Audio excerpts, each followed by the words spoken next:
Queen Zaraeth stood in what used to be the most beautiful room in her palace. The crystal walls that once glowed with soft blue light were now cracked and dark. Outside the broken windows, she could see her city burning. The machines had come. Again, and this time they were closer than ever before. Her people were dying. Every day brought more bad news from across her empire. The machines called themselves the Synthetic Dominion, and they wanted to destroy every living thing in the galaxy. They had been attacking her worlds for 3 long years. Planet after planet had fallen to their cold metal armies. Zaraeth touched the communication crystal in front of her. Her hands shook as she thought about what she was about to do. No queen in the history of her people had ever asked other races for help. The Villani had always been proud and strong, but pride would not save her people now. "My queen," said General Thexera, walking into the room. His blue skin was covered in dust, and his elegant robes were torn. "The machines have broken through our outer defenses. We have maybe 6 hours before they reach the palace." Zaraeth nodded slowly. She had known this day would come. "Have you prepared the message like I asked?" "Yes, my queen." "But are you sure about this? The other races think we are weak already. If we ask for help, they will think even less of us." "What does it matter what they think if we are all dead?" Zaraeth asked.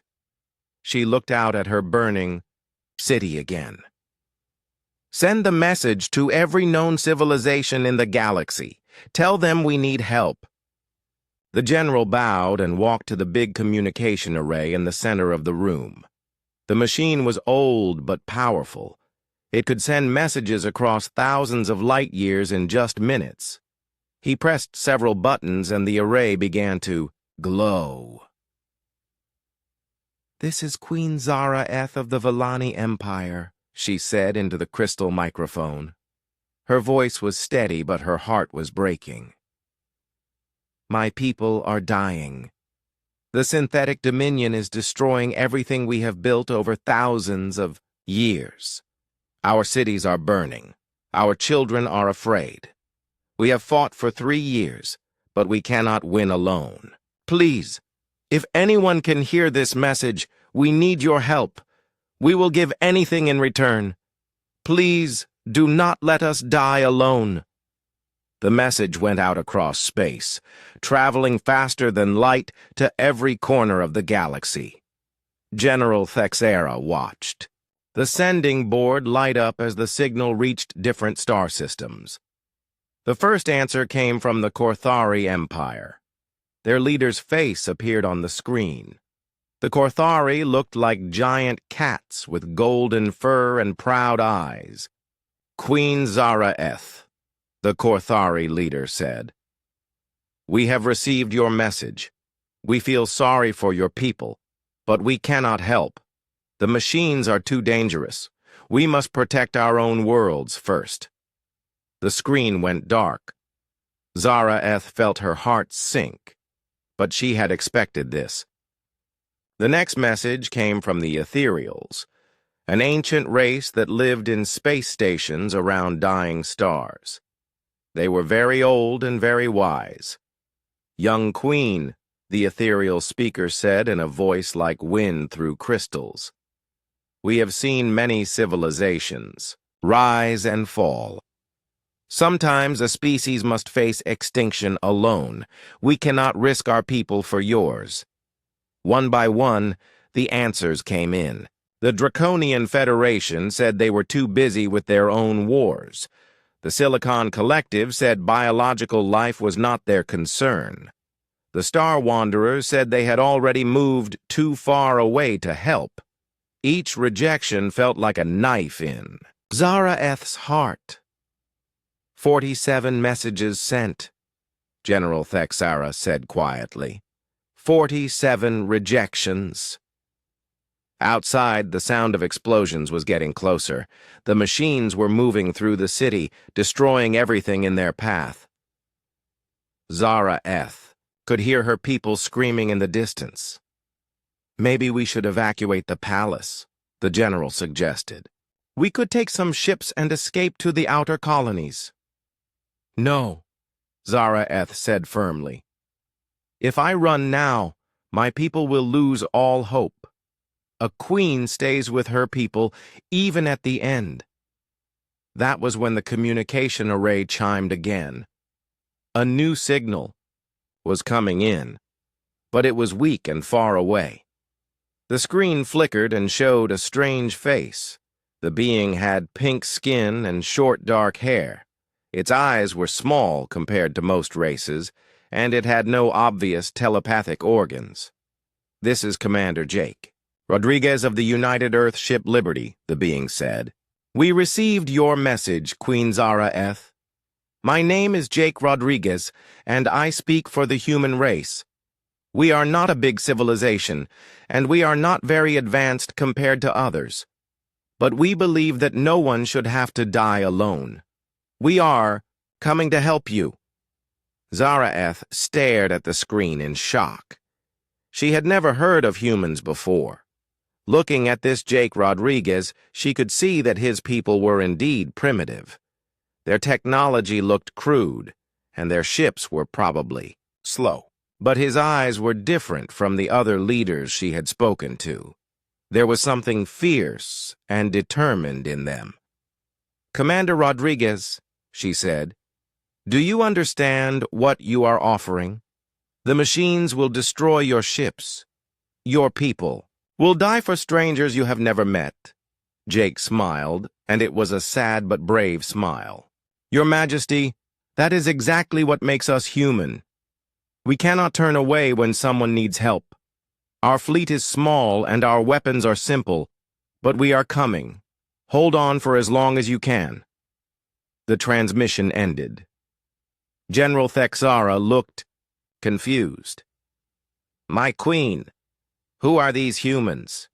I have never heard of them in any of our databases." Zara Eth was quiet for a long moment. Outside, the explosions were getting even closer. The machines would be here soon. But for the first time in months, she felt a tiny spark of hope in her chest. "I do not know who they are," she said softly, "but they are coming, and that is enough for now." Far across the galaxy, on a small blue and green planet, massive ships were already launching into space. The humans were keeping their promise. 3 days had passed since the humans promised to come. Queen Zara Eth had managed to escape the palace just before the machines destroyed it. Now she was hiding in underground tunnels beneath her capital city with what remained of her royal guard. The machines controlled the surface now. Every few hours she could hear them stomping overhead, searching for survivors. They made no sound except for the heavy metal footsteps and the occasional blast of their weapons. The synthetic dominion did not speak. They just killed. "My queen," whispered Captain Vexani, one of her youngest guards. "The scouts report strange ships entering our system. They do not match any known design." Zara Eth felt her heart's beating faster. Could it really be the humans? "How many ships?" 37 vessels, my queen. They are small compared to our warships, but they move in tight formation. The machines have noticed them too. 3 machine dreadnoughts are moving to intercept." Zara Eth closed her eyes and tried to reach out with her mind. The Villani could sense emotions across great distances, and she wanted to know what these humans were feeling. What she found surprised her. Instead of fear, she sensed determination. Instead of hesitation, she felt resolve. These strange beings were not afraid of the machines. High above the planet, Commander Jake Rodriguez stood on the bridge of the UES Liberty. Around him, his crew worked quietly at their stations. Through the main screen, he could see the 3 massive machine ships moving toward them. Each one was 10 times bigger than his largest ship. "Sir," said Lieutenant Amy Chen at the communications station, "we are receiving a signal from the planet's surface. It is the alien queen." "Put her through," Jake said. Queen Zara-Eth's face appeared on the screen. She looked tired and scared, but her voice was strong. "Commander Rodriguez, you came. I was beginning to think I had imagined your message." "We keep our promises, Your Majesty," Jake said with a small smile. "Though I have to warn you, we are about to have company. 3 big machine ships are heading our way." "You must run," Zara-Eth said urgently. "Those are dreadnoughts. Each one has enough firepower to destroy a small moon. Your ships cannot possibly survive." Behind Jake, Dr. Lisa Morgan stepped forward. She was a small woman with kind eyes and graying hair. "Your Majesty, my name is Dr. Lisa Morgan. I study alien life forms. Can you tell us anything about these machines? How do they fight? What are their weaknesses?" Zara-Eth looked surprised by the question. "Weaknesses? Commander, these machines have been destroying my empire for 3 years. They learn from every battle and adapt their tactics. They never make the same mistake twice. They coordinate perfectly and never hesitate. I do not think they have weaknesses."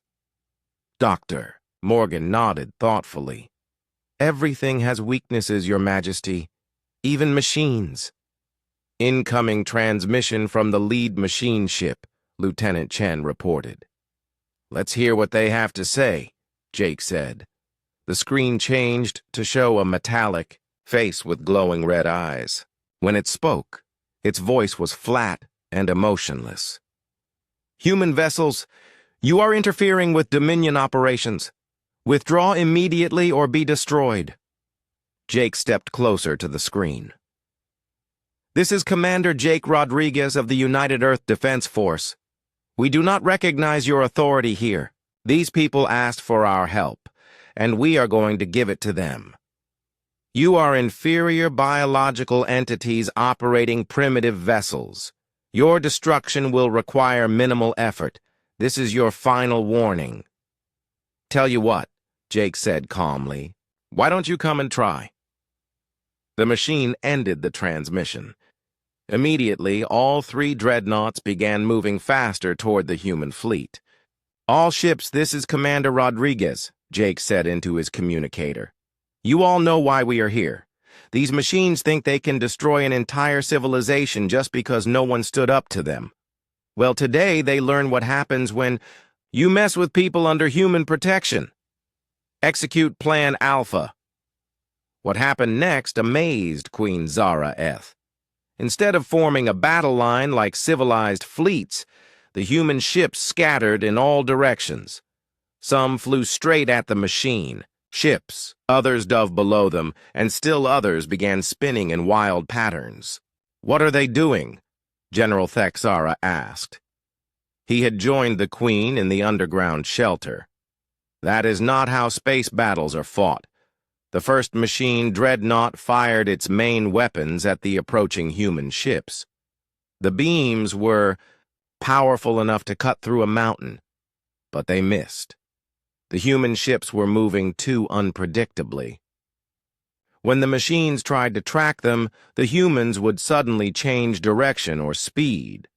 Captain Ben Crawford, flying the scout ship UES Ranger, dove under the lead dreadnought and fired his small missiles at what looked like sensor arrays.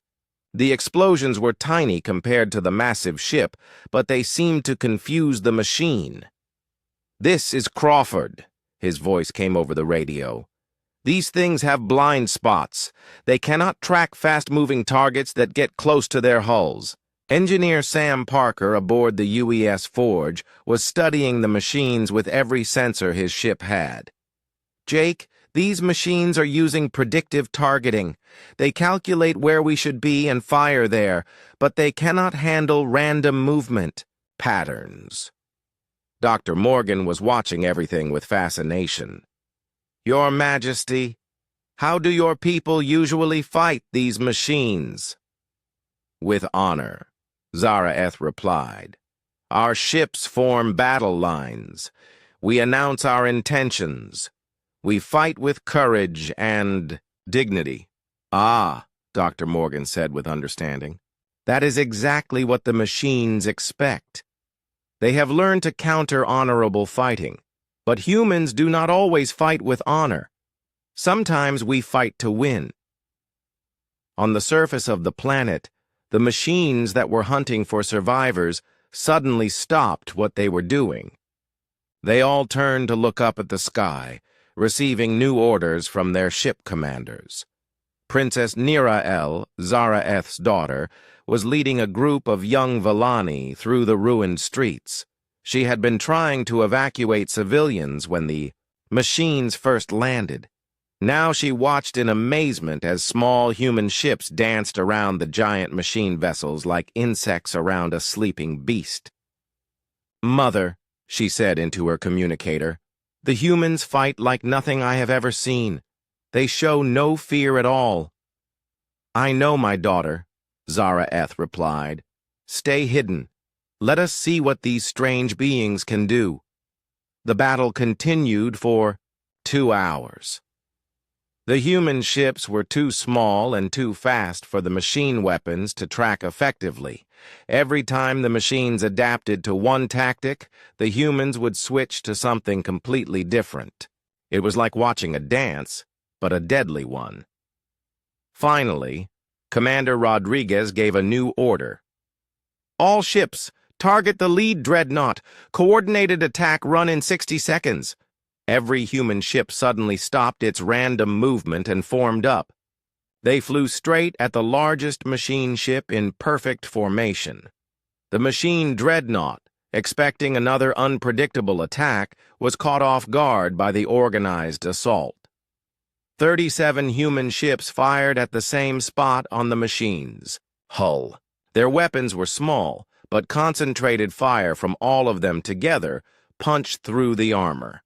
The dreadnought shuddered and began leaking atmosphere. "Damage to primary systems," Sam Parker reported. "That big ship is hurt. The other two." Machine ships immediately moved to protect their damaged companion. But as they did, they made a mistake. They left the planet's orbital space undefended. "Dr. Morgan," Jake said, "can you contact the Queen? I think it is time we had a face-to-face meeting." Minutes later, the UES Liberty landed in a clear area near the Queen's hiding place. Queen Zara-Eth emerged from the tunnels with her guards, moving carefully. She had never seen humans in person before. Jake Rodriguez walked down the ship's ramp to meet her.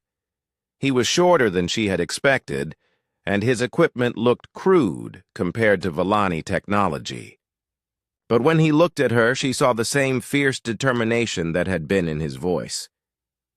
"Your Majesty," Jake said with a respectful bow, "we are here to help, but we need to know everything about these machines if we are going to beat them." Zara-Eth studied the human commander. 3 years of hopeless fighting had taught her that advanced technology alone could not win this war. Maybe what her people needed was not better weapons, but a different way of thinking. "Commander Rodriguez," she said slowly, "I believe it is time my people learned the human way of war." 2 weeks had passed since the humans arrived in Vallani space. Queen Zara-Eth stood in a temporary command center built inside a mountain cave, watching something she had never thought possible. Human soldiers were training her people to fight, in ways that went against everything the Vallani had ever learned about warfare. "Again!" shouted Sergeant Nina Hayes, a tough human woman with short red hair. "You are thinking too much. When I say move, you move. Do not plan. Do not consider. Just act!" A group of young Vallani warriors stood in front of her, looking confused and frustrated. They were used to careful planning and elegant combat techniques. What Sergeant Hayes was teaching them seemed like chaos. One of the warriors, a tall male, named Kethvar, raised his hand politely. "Sergeant Hayes, this fighting style makes no sense. Where is the strategy? Where is the honor?" Nina Hayes walked up to him and stared into his large blue eyes. "Honor gets you killed, soldier. Strategy takes too long when someone is shooting at you. What matters is staying alive and completing your mission." Dr. Lisa Morgan watched the training session from the side. Next to her stood General Thexara, who looked deeply troubled by what he was seeing. "Dr. Morgan," the general said quietly, "your people fight like wild animals. There is no discipline, no order. How can this possibly work?" Dr. Morgan smiled. "General, may I ask you something? In 3 years of fighting these machines with discipline and order, how many battles have you won?" The general's face darkened. "That is not the point. We fight with honor, even if we lose." "But your people are dying," Dr. Morgan said gently. "Sometimes the choice is not between honor and dishonor. Sometimes the choice is between living and dying." Across the training area, tech specialist Ryan Bell was working with Volani computer experts. He was a young man with messy brown hair and thick glasses. His fingers moved quickly over human keyboards as he explained something to the confused aliens. "You see?" Ryan said, pointing at lines of code on his screen. "The machines learn by watching patterns. They study how you fight and then create counter strategies. But what if we do not follow any patterns at all?" A Volani technician named Silandra leaned closer to look at Ryan's work. "But how can we coordinate our forces without patterns? How can we plan attacks?" "That is the beauty of it," Ryan said with excitement. "We do not plan most of it. We set up basic objectives, and then each unit improvises. The machines cannot predict what we will do because we do not know what we will do until we do it." Princess Nira-El had been watching the humans work for days. Unlike the older Volani, she was fascinated by their methods. She approached Commander Jake Rodriguez, who was studying maps of machine positions. "Commander Rodriguez," she said, "I want to learn to fight like your people." Jake looked up from his maps. The princess was young, maybe equivalent to 20 human years. Her silver hair was tied back in a warrior's knot, and her purple eyes burned with determination. "Fighting like humans is dangerous, Princess. We take risks that most civilized people would call insane." "My people are dying," Nirahel said firmly. "If being insane can save them, then teach me to be insane." Jake smiled. He was beginning to understand why his species had survived so long despite being weaker than most predators on Earth. Sometimes crazy was exactly what the situation needed. "All right," he said. "But first, let me ask you something. What is the most important military facility the machines have built on this planet?" Nirael thought for a moment. "The processing center in the northern continent. It is where they break down our technology and learn from it. It is heavily defended with energy shields and automated weapons." "Has your military tried to attack?" "It? 3 times," she said sadly. "We lost many ships and warriors each time. The defenses are too strong for a direct assault." Jake nodded and pulled out a small device. It projected a holographic image of the processing center. "What if I told you that 5 humans could destroy that facility?" Princess Nira-El stared at him. 5 humans? Commander, you would need at least 1,000 warriors and a fleet of warships." "That is what the machines expect," Jake said. "They have built their defenses to stop 1,000 warriors and a fleet of warships. but they have not built them to stop 5 crazy humans with backpacks full of explosives. The next day, Jake's plan became reality. Sergeant Nina Hayes led a small team that included Princess Nira L. and 2 human specialists. They did not use any vehicles or advanced weapons. Instead, they hiked through the wilderness like simple travelers. The Machine Processing Center was a massive black structure that rose from the ground like a metal mountain. Energy shields flickered around it, and automated gun turrets scanned the area constantly. It looked absolutely impossible to attack. "Remember," Nina whispered to the team as they hid in some rocks a mile away, "we are not trying to fight their defenses. We are trying to sneak past them." "But how?" Princess Nira L. asked. "Their sensors cover every approach." Nina smiled and pulled out what looked like a simple mirror. "Ryan figured out that their sensors look for metal, energy signatures, and organized movement patterns, but they do not look for reflected sunlight." For the next 6 hours, the team used mirrors, rocks, and careful timing to approach the facility. They moved like hunters, stalking prey, taking advantage of every shadow and distraction. When machine patrols passed by, they froze like statues. When sensors swept their area, they hid behind natural cover. Princess Nira L. had never fought like this before. It felt wrong to hide and sneak instead of charging forward with weapons ready, but she had to admit it was working. Somehow, they were getting closer to the impossible target. The real test came when they reached the outer wall of the facility. The energy shields were just 50 feet away, crackling with deadly power. Guard robots walked back and forth, their red eyes scanning. "For threats, now what?" whispered one of the human specialists. Nina pulled out a small device that looked like a toy. "Now we wait for lunch break." "Lunch break?" Nira L. asked, confused.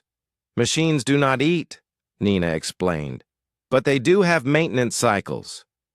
Ryan analyzed their patrol patterns and found a 17-minute window when the outer sensors reset themselves. "During that time, we have a blind spot right there." She pointed to a section of wall. When the moment came, the team moved fast. They climbed the wall using simple ropes and hooks, nothing that would trigger energy sensors. Once inside, they placed small explosive charges in key locations throughout the facility. "These are not big explosives," Nina explained as they worked, "but they are placed in exactly the right spots to cause maximum damage. Sometimes it is not about how hard you hit, but where you hit." The escape was the most dangerous part. As they climbed back over the wall, one of the guard robots spotted them. Alarms began blaring throughout the facility. "Run!" Nina shouted. They ran through the wilderness as fast as they could, with machine flyers chasing them from above. Just when it seemed like they would be caught, the explosives went off. The processing center collapsed in on itself with a series of massive explosions. The machines that had been chasing the team suddenly stopped and turned around, more concerned with the damage to their facility than catching 5 escaping enemies. Back at the Human Command Center, Queen Zaraeth watched the explosion through a long-range scanner. She could hardly believe what she was seeing. Her most experienced generals had failed to damage that facility, but 5 individuals had destroyed it completely. "How did they do it?" General Thexara asked in amazement. Commander Rodriguez answered from his position at the communication station. "They did it by not fighting like Villani, General. They fought like humans." When Princess Nira L. returned to the cave, she was covered in dirt and exhausted, but her eyes were shining with excitement. "Mother," she said to Queen Zaraeth, "I understand now. The humans do not fight to be honorable. They fight to win. And sometimes that is exactly what honor requires." That night, volunteers from across the remaining Villani forces came to the human trainers. They wanted to learn these new ways of fighting. Word was spreading through the underground that maybe, just maybe, there was hope after all. Dr. Morgan found Jake standing outside the cave looking up at the stars. 3 of the brightest points of light were machine ships, still patrolling the system. "Penny for your thoughts?" she asked. "I was thinking about home," Jake said quietly. "My daughter will be starting high school this year. I promised I would be there for her first day. Do you regret coming here?" Jake was quiet for a long moment. "No, but I hope she understands why her dad had to help some people he never met before." Dr. Morgan nodded. "I think she will. And I think she will be proud." Above them, the machine ships continued their patrol, not knowing that their enemies were learning to fight in ways no computer could predict or understand. The war had been going on for a month since the humans arrived. News of their success was spreading across the galaxy, and other civilizations were starting to pay attention. The proud races that had refused to help Queen Zara-Eth were now watching, in confusion as primitive humans did what they could not. Colonel Amy Foster stood in front of a group of 50 Villani warriors in an underground training facility. She was a tall woman with gray hair and scars on her hands from many battles. Behind her, a large screen showed images from Earth's history. "This is the Battle of Thermopylae," she said, pointing to a picture of ancient Greek soldiers. 300 Spartan warriors held off an army of hundreds of thousands. They knew they would die, but they fought anyway because it was the right thing to do. A young Villani warrior raised his hand. "Colonel Foster, how does this help us fight the machines?" Amy smiled. "Because, soldier, the machines cannot understand why anyone would choose to die for others. They see sacrifice as a malfunction. That makes it our greatest weapon." In another part of the cave system, Dr. Carl Murphy was studying captured machine components with a team of Villani scientists. Dr. Murphy was a thin man with kind eyes who specialized in understanding how minds worked. He had been analyzing the machines for weeks. "The synthetic dominion operates on pure logic," he explained to Elder Korith, an ancient Villani advisor. "They calculate the most efficient way to achieve their goals and follow that path perfectly. They never doubt, never hesitate, never change their minds." Elder Korith nodded slowly. He was over 600 years old and had lived through many wars. "And you believe this logic is a weakness?" "I believe their certainty is a weakness, Doctor," Murphy said. "They cannot imagine that someone might do something that makes no logical sense. When we act against our own interests to help others, we become unpredictable." The conversation was interrupted by alarms blaring throughout the cave. Princess Nirael ran into the room, her face pale with fear. "The machines are coming," she said breathlessly. "Our scouts report a massive fleet entering the system, 12 dreadnoughts and hundreds of smaller ships. They are heading straight for the homeworld." Within an hour, every human and Villani leader was gathered in the main command center. Queen Zara-Eth stood before a holographic display showing the approaching machine fleet. It was larger than anything they had seen before. "This is their final assault," General Thexara said grimly. "They are bringing everything they have to finish us." Commander Jake Rodriguez studied the display carefully. "How long until they reach the planet?" 6 hours, replied Captain Ben Crawford, who had just returned from a scouting mission. "Jake, there are too many of them. Even with everything we have learned, we cannot fight a fleet that size." Queen Zara-Eth felt the familiar weight of despair settling on her shoulders. For a brief time, the humans had given her people hope. But now it seemed like the end had finally come. "There is something else," Princess Nirahel said quietly.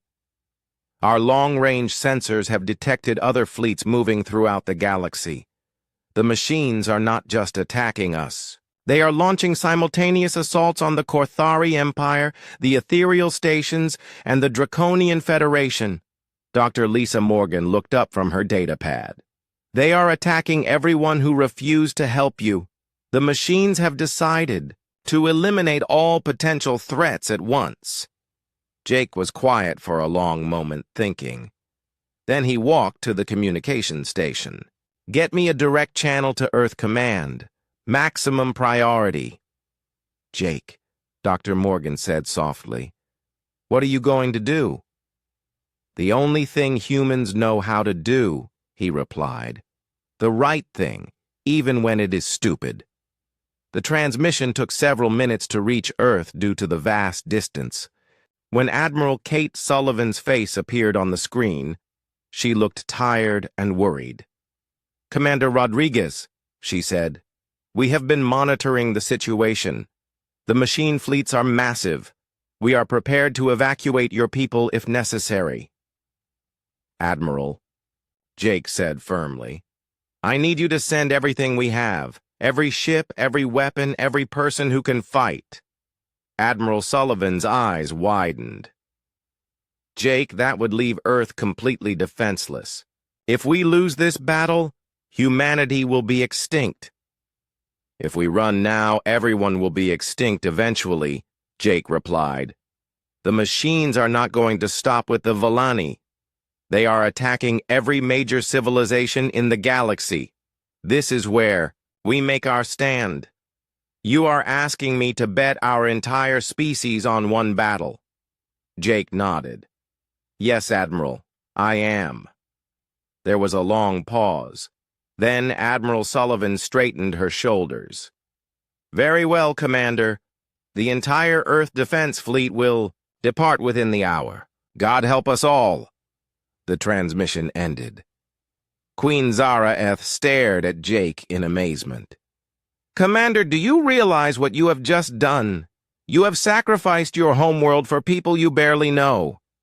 "Your Majesty," Jake said with a sad smile, "that is what humans do. We cannot help ourselves." Elder Koreth, who had been silent during the exchange, stepped forward. His ancient eyes were bright with something that might have been tears. "I have lived for 6 centuries," he said slowly. "I have seen civilizations rise and fall. I have watched species choose survival over honor again and again. But I have never seen anything like this." The next few hours passed quickly. Human. Ships began arriving from Earth one group at a time. They were not as advanced as the ships of other civilizations, but there were many of them. More importantly, they were crewed by people who had chosen to risk everything for strangers. Dr. Murphy made a discovery during the preparation time. While studying machine communication patterns, he found something interesting. The machines coordinate everything through a central command ship, he announced to the assembled leaders. If we could destroy or disable that ship, the entire fleet would lose coordination. "Which ship is it?" Princess Nirahel asked. Dr. Murphy pointed to the largest vessel on the tactical display. "That one. The massive dreadnought in the center of their formation. It is 10 times larger than anything we have ever seen." General Thexara shook his head. "It is impossible to reach. The entire machine fleet protects it." "Maybe not," said Sergeant Nina Hayes. She had been studying the fleet formation with several other human soldiers.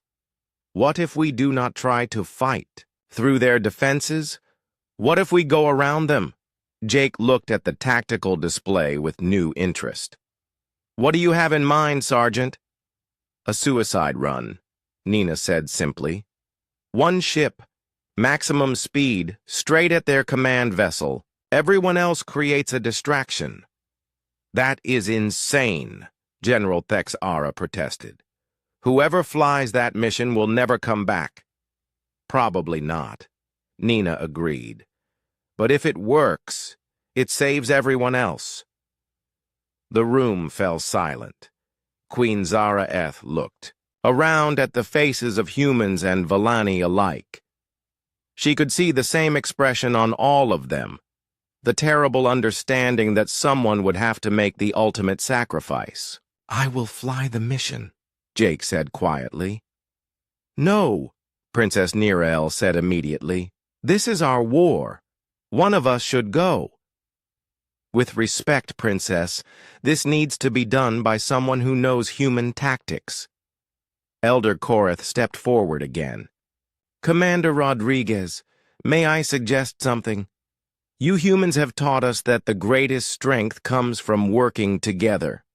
What if it is not just one of you or one of us, but one of each?" Jake and Princess Nirael looked at each other. The idea was crazy, but it felt right somehow. "We go together," Nirael said firmly. "Human tactics and Vellani technology in one ship." Jake nodded.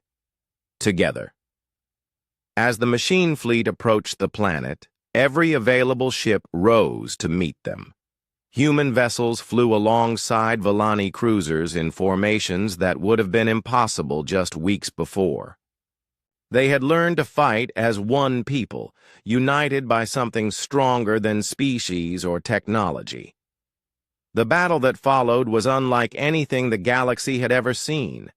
Ships moved in patterns that seemed random, but were perfectly coordinated. When the machines tried to predict their movements, the combined fleet would shift to completely different tactics. In the middle of the chaos, a single small ship broke away from the main battle.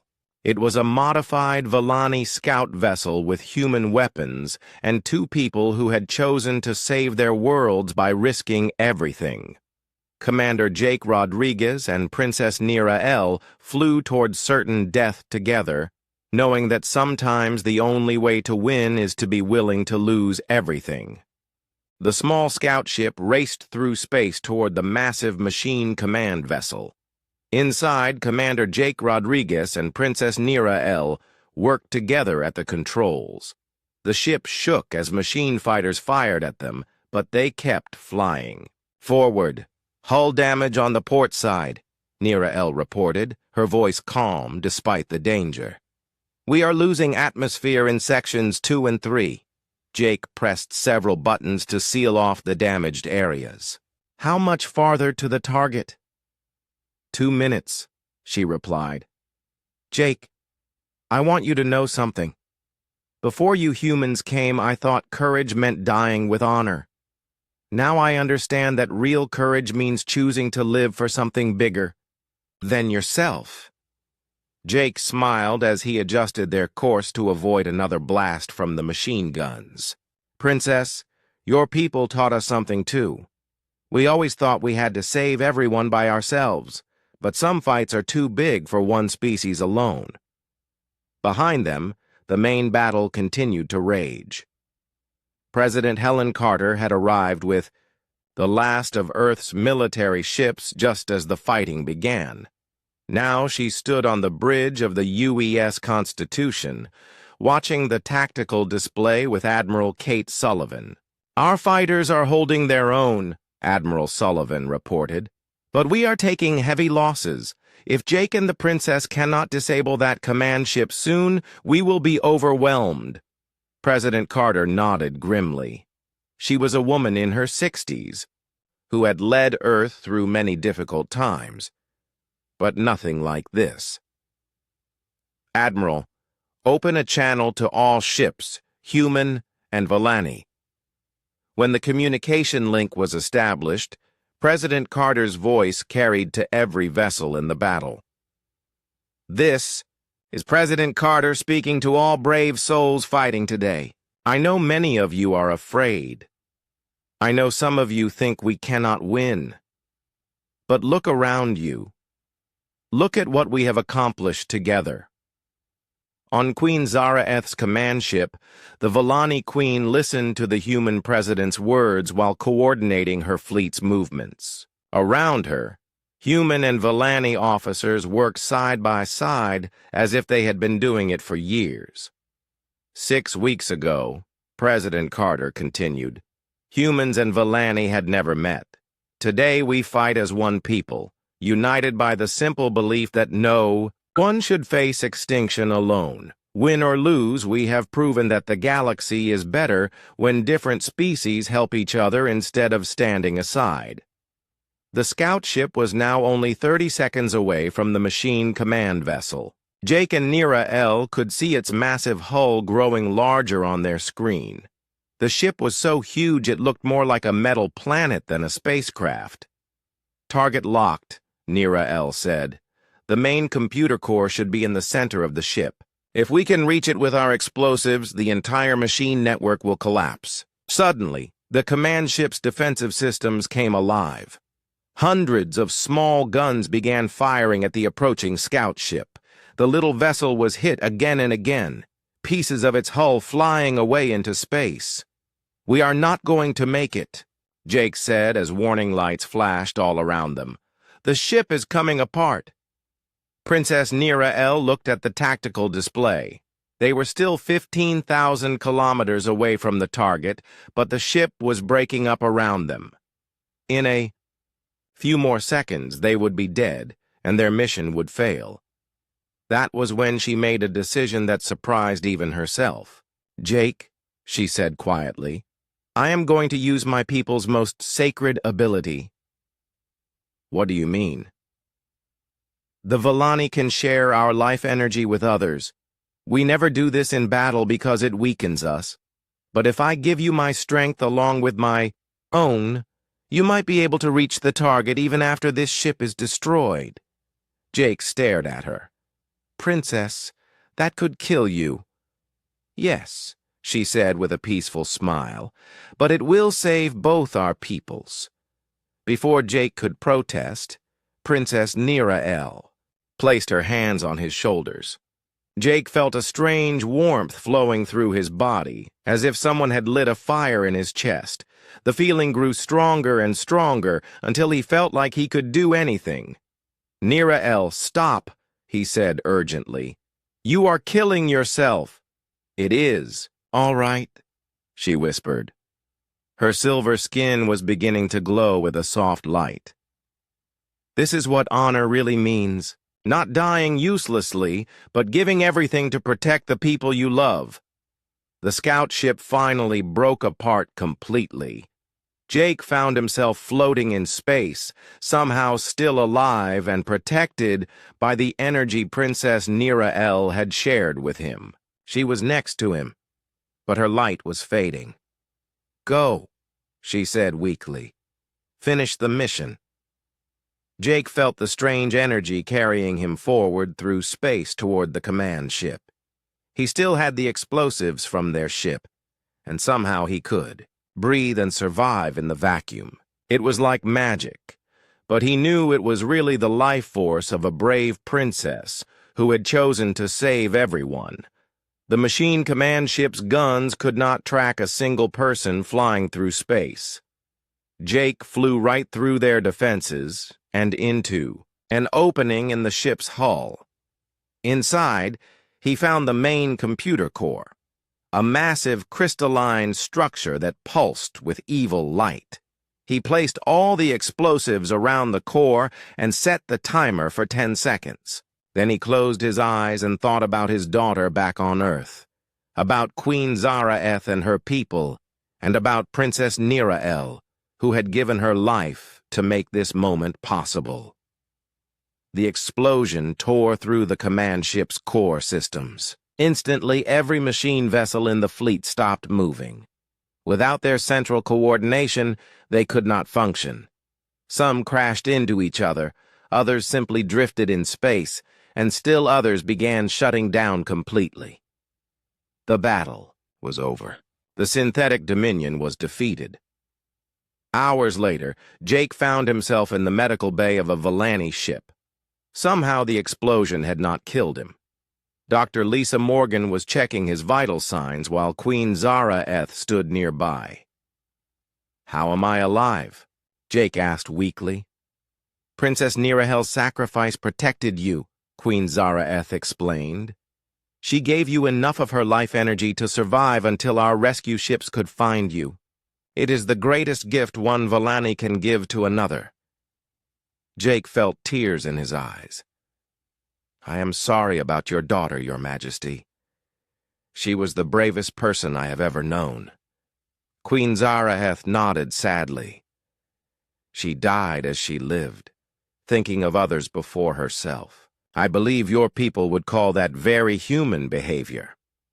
Dr. Morgan smiled through her own tears. "Actually, Your Majesty, I think we would call it very Valani behavior. Or maybe we have learned that courage is universal." 3 months. Later, representatives from across the galaxy gathered in a great space station orbiting the Valani homeworld. The Korthari Empire was there, along with the Ethereals, the Draconian Federation, and dozens of other civilizations. They had all come to see the species that had accomplished the impossible. Queen Zara stood before the assembled delegates, no longer the desperate ruler who had begged for help. She was now the leader of a people who had survived extinction and learned to fight for their beliefs. "Honored representatives," she began, "6 months ago I sent a message to all of you asking for help. You all refused, and I do not blame you. The threat seemed too great, the cost too high." She paused and looked toward the section where the human delegation sat. President Carter and the surviving members of Jake's crew were there, along with representatives from Earth's government. "Then came a species we had never heard of," Queen Zara continued. "A young race with primitive technology and small ships. They had every reason to ignore our plea. They had nothing to gain and everything to lose. But they came anyway because they believed that doing the right thing was more important than doing the safe thing." The Great Hall was completely silent. "Today I stand before you not just as Queen of the Valani, but as the spokesperson for the Human-Valani Alliance. We have learned that strength does not come from advanced technology or powerful weapons. True strength comes from the willingness to stand together when darkness threatens to consume us all." Commander Jake Rodriguez, now promoted to Admiral, stood up in the human section. He was wearing a medal that had been made from metal taken from Princess Nirahel's ship, and his speech was broadcast to every world in the galaxy. "Your Majesties and representatives," he said, "my people have a saying, no one gets left behind. We did not come to Valani space because we wanted glory or rewards. We came because someone needed help, and turning away would have meant we were not worthy of calling ourselves human." He looked around the great hall at all the different species represented there.